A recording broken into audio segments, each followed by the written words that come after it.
사사기 11장입니다. 사사기가 총 21개 장으로 구성되어 있는데 벌써 절반이 지나고 있습니다. 사사기에 나오는 사사들을 굳이 구분해보자면 대사사와 소사사로 나눠볼 수 있는데 온니엘, 드보라, 기드온, 입다, 그리고 가장 유명한 삼손까지 이렇게 5명을 주로 대사사라고 부릅니다. 나머지 지난주에 살펴본 돌라나 야일 등이 소사사에 해당하지요. 오늘부터는 사사 입다의 이야기입니다. 입다는 딸 이야기로 더 유명한 사사였죠. 암몬 자손과의 전투에서 이기게 해주시면 가장 먼저 나를 반기는 사람을 하나님께 번제로 바쳐 올리겠습니다 라고 섣부르게 서원했다가 딸을 바치게 된 사람입니다. 이 11장에 입다의 인생과 업적이 고스란히 들어있습니다.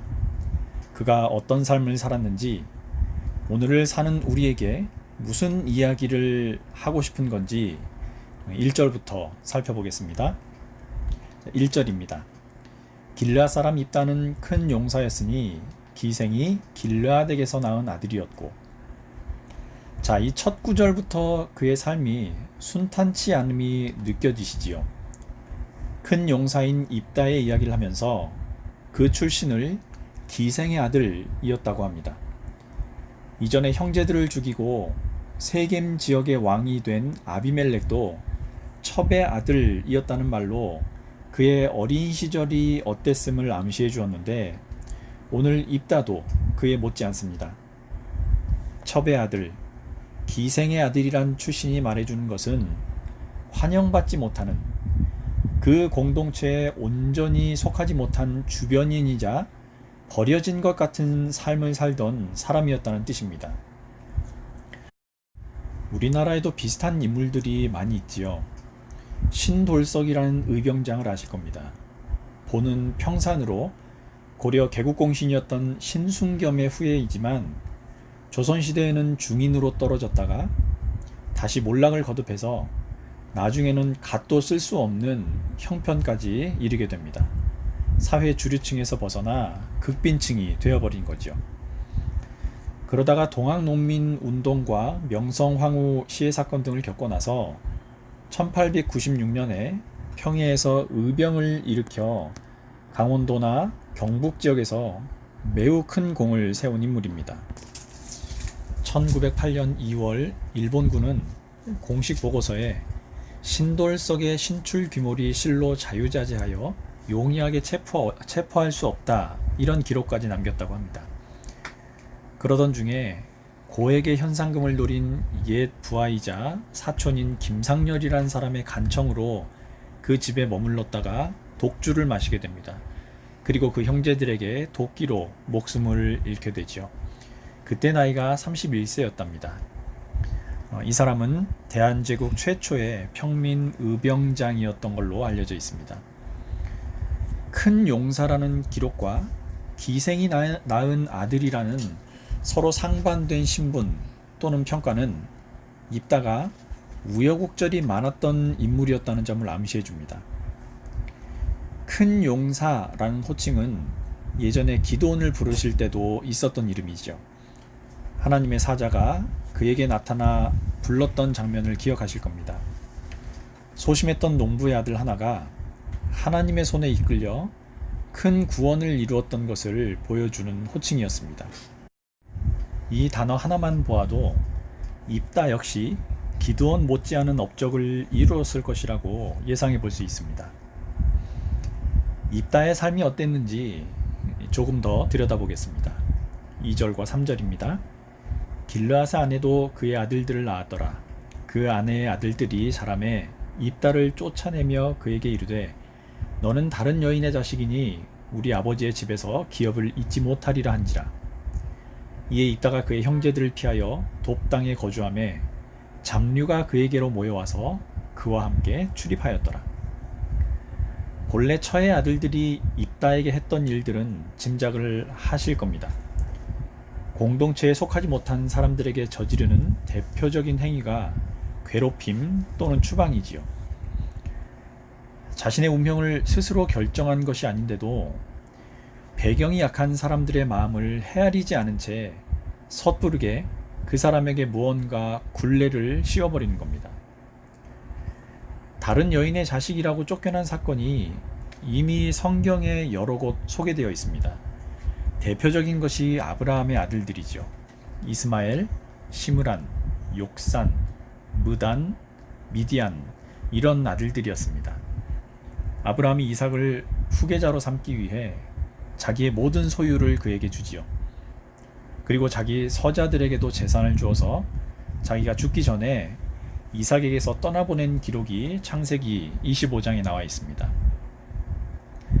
성경을 볼 때 어떤 관점을 가지고 읽으십니까? 물론 주된 흐름을 따라 읽으시는 것이 가장 바람직합니다.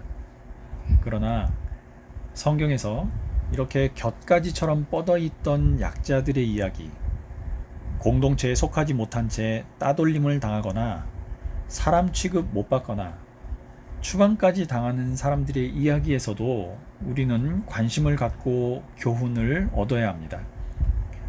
성경에서 주는 중요한 교훈들 중에 하나가 이런 곳에 숨어 있기 때문입니다. 그가 누구의 후손이고 어떤 가문이냐가 아니라 과연 하나님 앞에 어떤 사람인가가 더 중요하기 때문에 본래 알고 있는 성경 주인공들의 이야기는 물론이고 그 주변인들의 마음과 상황까지 헤아리면서 읽으시면 성경에서 훨씬 더 얻으시는 지혜가 많아질 겁니다. 예를 들어 아비멜렉이 악한 짓을 많이 저질렀던 인물이었지만 부모가 아비멜렉에게 공정하게 대하고 형제들이 그를 형제로 받아들였다면 그 일의 종말이 어떻게 변했겠습니까? 기드온의 가문이 그렇게 허무하게 멸망당하지도 이스라엘 안에 내분이 쌓이지도 않았을 겁니다. 역사는 반복된다는 특징이 있지요. 굳이 오늘 입다의 출신을 기생의 아들, 다른 여인의 자식, 우리 아버지의 집에서 나가야 할 존재 이렇게 기록해 놓은 것은 그런 불평등하고 불공정한 일이 어떻게 진행될지를 미리 암시하고 있는 겁니다. 쫓아냈다. 원어로는 가라쉬인데요. 이 동사는 사람들이나 집단들 사이에 실제적인 분리를 의미합니다. 주로 어떤 때에 쓰였던 말이냐면 에덴 동산에 거하던 아담과 하와가 쫓겨날 때, 가인이 살인죄를 저지른 후에 추방당할 때, 그리고 출애굽기 23장에 가나안인들의 추방에서 볼 수 있는 것처럼 무력이나 폭력을 사용해서까지 강제적으로 추방했다는 걸 의미합니다. 이 단어 하나만 보아도 입다가 자신이 원하거나 결정할 수 없던 신분으로 인해서 어렸을 때부터 어떤 취급을 당했었는지를 알 수 있는 부분인 거지요. 3절을 다시 보십시오. 이에 입다가 그의 형제를 피하여 돕당에 거주하매 잡류가 그에게로 모여와서 그와 함께 출입하였더라. 요즘으로 말하면 조직폭력배의 우두머리가 된 겁니다. 잡류라는 건 건달패들이나 도적대들을 말합니다. 원어로는 아나쉼 레킴인데 이미 9장 4절에서 아비멜렉을 따르는 무리들을 가리켜 사용했던 용어입니다. 가치 없는 이들, 쓸모없는 자들, 게으른 사람들을 말합니다. 잠언에는 이 용어가 방탕한 자라고 번역되기도 했습니다. 잠언 12장 11절입니다. 자기의 토지를 경작하는 자는 먹을 것이 많거니와 방탕한 것을 따르는 자는 지혜가 없느니라. 그런데 이런 뜻 말고도 다른 의미로는 배고픈 사람들, 반동 기질이 있는 사람들, 이런 사람들을 뜻하기도 합니다. 입다와 그 무리들처럼 사회의 비주류들, 공동체 내에서 사람 대접받지 못하고 가족으로부터 버려진 이들, 공동체에서 억지로 추방된 사람들을 가리키기도 하는 거지요. 입다를 따르던 이 잡류들은 무슨 일을 했을까요? 얼핏 읽으면 당시 공동체 안에 있던 사람들의 관점에서는 좋은 일로 먹고 살지는 않았던 걸로 보입니다. 그러나 이들이 특별히 악행을 저지른 예가 나와 있지 않다는 점, 또는 이 원어의 의미에도 차이가 있다는 점 등으로 미루어 본다면, 이 사람들이 아비멜렉을 따르던 그 무리들과는 조금 성향이 다르지 않았을까, 이렇게 조심스럽게 추측해 볼 수는 있습니다. 아비멜렉을 따르던 자들은 아비멜렉이 자신의 형제들을 죽이기 위해서 세겜의 어른들이 준 돈으로 고용했던 자들이었죠. 처음부터 남을 해칠 의도로 잠시 함께 모인 사람들이었던 겁니다. 그런데 입다가 이들과 생활하고 있을 때는 이스라엘 백성들이 암몬 자손의 공격을 앞둔 상황이었습니다. 이런 위급한 때에 장로들이 입다를 찾아와 자신들의 장군이 되어달라고 부탁하는 걸로 봐서는 분명히 입다와 그에 함께한 무리들은 공동체에 온전히 속하지 못한 비주류, 가진 것 없던 사람들, 그래서 자기들끼리 무리를 지어서 서로 의지하고 있던 사람들이었다는 걸 알 수 있습니다. 이런 비슷한 상황과 묘사가 사무엘상에도 나오는데요. 다윗의 이야기입니다. 사무엘상 22장 1절에서 2절을 공동번역본으로 봅니다. 다윗은 그곳을 떠나 아둘람의 굴로 피해갔다. 그의 형들과 그의 온 집안이 이 소식을 듣고 다윗을 찾아 그리로 내려갔다. 또한 억눌려 지내는 사람, 빚을 지고 허덕이는 사람, 그 밖에 불평을 품은 사람들이 다윗 주변에 몰려들었다. 다윗이 그들의 우두머리가 되었는데 그 수는 400명가량이나 되었다. 다윗도 당시 비주류의 어려움을 당한 사람들이 그의 주위에 몰려들어 무리를 이루었다는 기록입니다. 성경에서 이렇게 비주류, 소외되었던 사람들을 주류로 불러 구원을 이루신 일들은 너무나 많습니다. 기생 라합, 농부 출신 기드온, 목동 출신 다윗, 이방 출신 룻 같은 인물들이 대표적이죠. 그리고 7절에서 장로들이 입다를 찾아와 나누던 대화 내용을 보면 예전에 입다의 형제들이 그를 쫓아낼 때 길앗의 장로들도 그 형제들의 편에서 어느 정도 역할을 했던 것으로 보입니다. 7절입니다. 입다가 길앗 장로들에게 이르되 너희가 전에 나를 미워하여 내 아버지 집에서 쫓아내지 아니하였느냐? 이제 너희가 환난을 당하였다고 어찌하여 내게 왔느냐 하니라.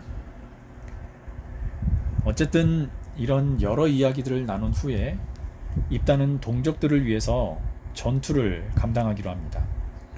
그러면서 한 가지 약속을 받아내지요. 9절입니다. 입다가 길앗 장로들에게 이르되 너희가 나를 데리고 고향으로 돌아가서 암몬 자손과 싸우게 할 때에 만일 여호와께서 그들을 내게 넘겨주시면 내가 과연 너희의 머리가 되겠느냐 하니 길앗 장로들이 입다에게 이르되 여호와는 우리 사이의 증인이시니 당신의 말대로 우리가 그렇게 행하리이다 하니라. 11절까지 보겠습니다. 이에 입다가 길앗 장로들과 함께 가니 백성이 그를 자기들의 머리와 장관을 삼은지라. 입다가 미스바에서 자기의 말을 다 여호와 앞에 아뢰니라. 자, 이렇게 전쟁을 감당하기로 한 뒤에 입다가 암몬족 왕에게 사절을 보냅니다. 여기에 대해서 암몬 왕은 이스라엘의 영토가 본래 자신의 영토이기 때문에 평화롭게 그 땅들을 자기에게 돌려주라고 말합니다. 암몬 왕이 이런 주장을 하는 걸 전해 듣고 입다는 다시 사사를 한 번 더 보내지요. 그래서 그렇지 않다는 걸 길게 논증해 보입니다. 그 내용이 14절에서 27절에 있습니다.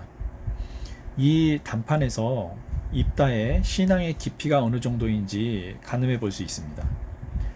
이 부분은 따로 개별적으로 한번 차분하게 읽어보시기를 권해드립니다.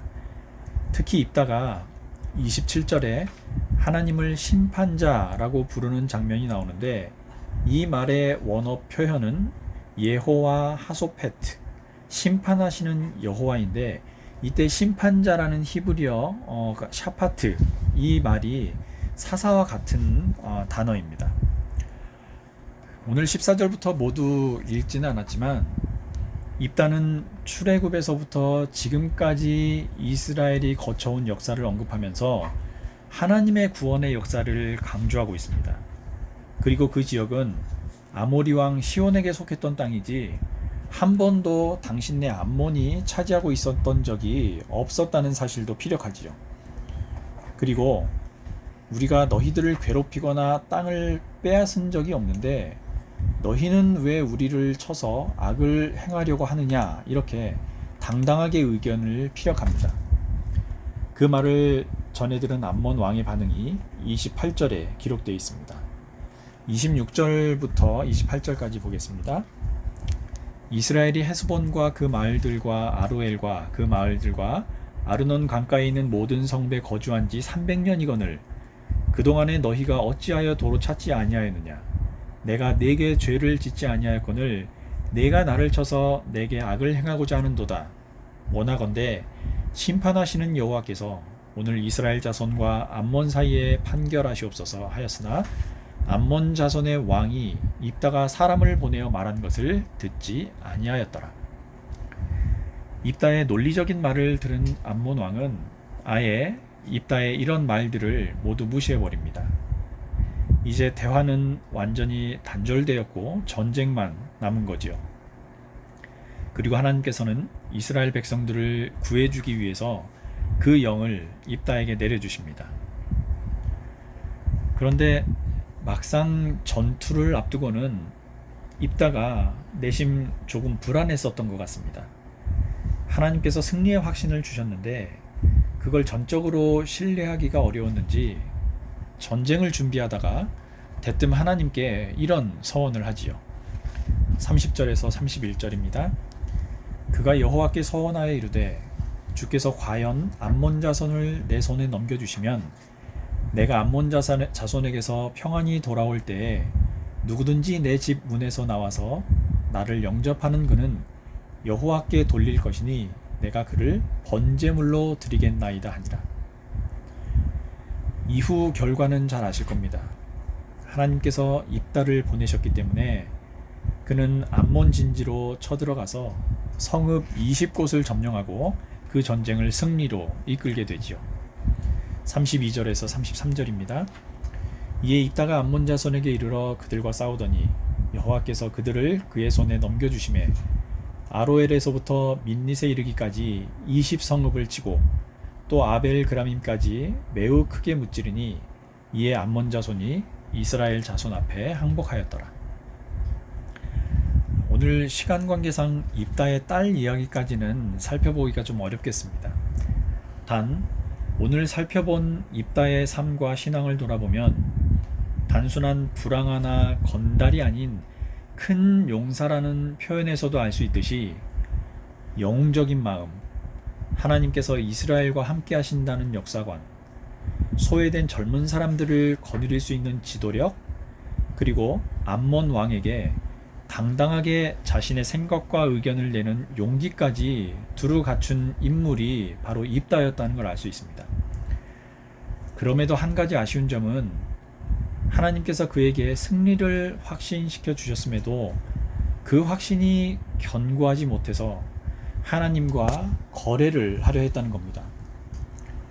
창세기 28장에도 야곱이 사닥다리 꿈 계시를 통해서 확실히 고향으로 돌아갈 수 있을 거라는 약속을 받았는데도 조건을 내걸면서 그 확신이 옅어졌던 일이 있었지요.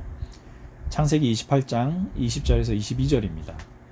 야곱이 서원하여 이르되 하나님이 나와 함께 계셔서 내가 가는 이 길에서 나를 지키시고 먹을 떡과 입을 옷을 주시어 내가 평안히 아버지 집으로 돌아가게 하시오면 여호와께서 나의 하나님이 되실 것이요 내가 기둥으로 세운 이 돌이 하나님의 집이 될 것이요 하나님께서 내게 주신 모든 것에서 10분의 1을 내가 반드시 하나님께 드리겠나이다 하였더라.